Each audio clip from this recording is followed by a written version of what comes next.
Shalom, berjumpa lagi dengan saya Joseph Paul, sang apologet Kristen. Jangan pernah menggunakan Al-Quran untuk membenarkan pesan Injil Anda. Jangan pernah mengais-ngais ayat di dalam Al-Quran untuk membenarkan keilahian Yesus Kristus, ketuhanan Yesus Kristus, dan penyaliban Yesus Kristus. Mengapa? Sebab dengan jelas Al-Quran mengatakan bahwa Allah Islam wallahu khairul makirin. Ia maha pendusta, Allah maha penipu daya.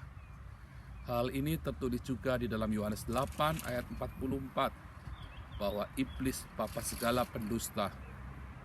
Maka jangan pernah menggunakan dusta untuk menyatakan kebenaran. Roma 3 ayat 7 dan 8 dengan jelas mengatakan, kalau Anda menyatakan kebenaran, menyampaikan kebenaran dengan cara yang jahat, dengan cara berdusta, maka Anda selayaknya dihukum.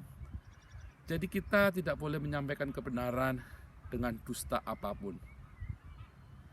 Yang kedua, Muhammad di dalam Al-Quran jelas menyatakan bahwa Yesus bukan Tuhan, Yesus bukan Allah.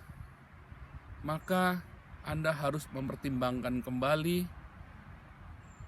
apapun yang ditulis di dalam Al-Quran. Sekali Anda membenarkan satu ayat di dalam Al-Quran, maka Anda harus membenarkan yang lain. Sebab bila tidak, Anda tidak akan beda dengan mereka, dengan orang-orang Islam, para debater Islam atau kristolog Islam yang blunder ini.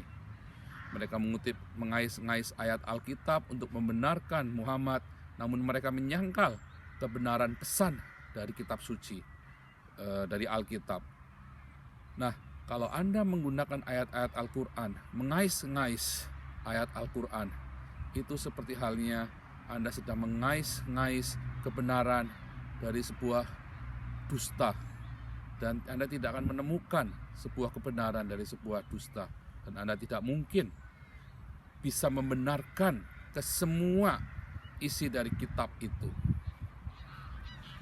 Ketiga, Muhammad tidak pernah mengakui bahwa Yesus mati di salib, melainkan diserupakan saja.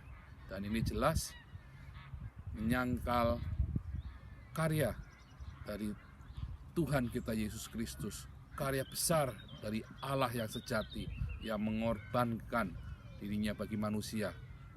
Sebab Allah yang sejati tidak pernah menuntut darah umatnya, melainkan mengorbankan dirinya, memberikan teladan kepada umatnya. Sangat berbeda dengan Allah Islam.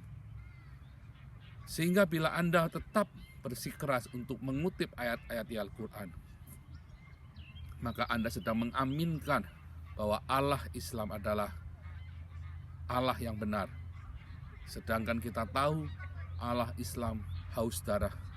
Sedangkan Allah di dalam kekristenan justru mengorbankan dirinya bagi umatnya. Dan yang keempat, Anda tidak mungkin membuat sebuah tesis ilmiah dengan referensi majalah Kuncung, Bobo, dan Donald Bebek.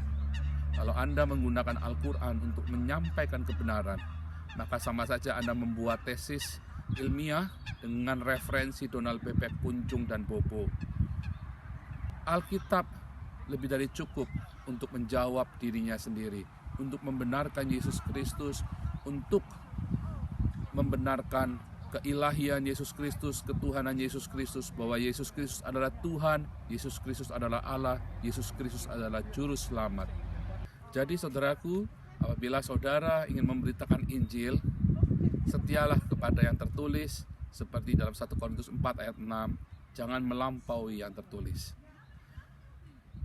Memberitakan Injil bukanlah menjadi salesman. Anda tidak harus mendapatkan dia, memenangkan perdebatan Anda. Tugas kita hanya menyampaikan kebenaran.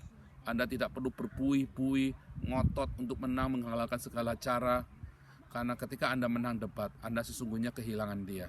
Tapi ketika Anda dengan rendah hati menyampaikan kebenaran, maka Anda akan mendapatkan jiwanya. Firman Tuhan yang keluar dari Yehova Elohim, Yesus Kristus, tidak akan kembali kepadanya dengan sia-sia. Ia akan bekerja di dalam hidup orang yang mendengarnya. Beritakanlah Injil, jangan takut. Beritakan dengan berani, namun jangan pernah berdusta demi kebenaran yang Anda sampaikan. Tuhan Yesus memberkati.